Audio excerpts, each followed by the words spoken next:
పొడమి సాక్షి infra projects కేవలం 29,90,000కే హైదరాబాద్ లో ఇల్లా? ఇది సాధ్యమేనా? ఎస్, ఇది సాధ్యమే.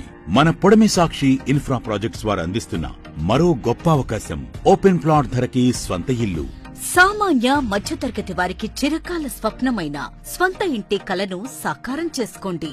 పొడమి సాక్షి ఇన్ఫ్రా ప్రాజెక్ట్స్ వారు అందిస్తున్న మరో గొప్ప హెచ్ఎండిఏ మరియు టిఎస్ రెరా కలిగిన project golden heights phase 2 at Bibi Nagar. 111 గజాలలో 2BHK ఇండిపెండెంట్ హౌస్ ను 3 లక్షల రూపాయల డౌన్ పేమెంట్ తో బుక్ చేసుకోండి. మీ స్వంత ఇంటి కలను నిజం చేసుకోండి. బ్యాంక్ లోన్ సదుపాయం కలదు. మన గోల్డెన్ హైట్స్ ఫేజ్ 2 వెంచర్ అన్ని రకాల ప్రభుత్వ అనుమతులతో బీబీనగర్ ఎయిమ్స్ కి అతి దగ్గరలో, కేవలం 4 కిలోమీటర్ల వ్యవధిలో, వరంగల్ హైవే ORR కి 15 నిమిషాల దూరంలో, స్వర్ణగిరి టెంపుల్ కి 10 నిమిషాల వ్యవధిలో,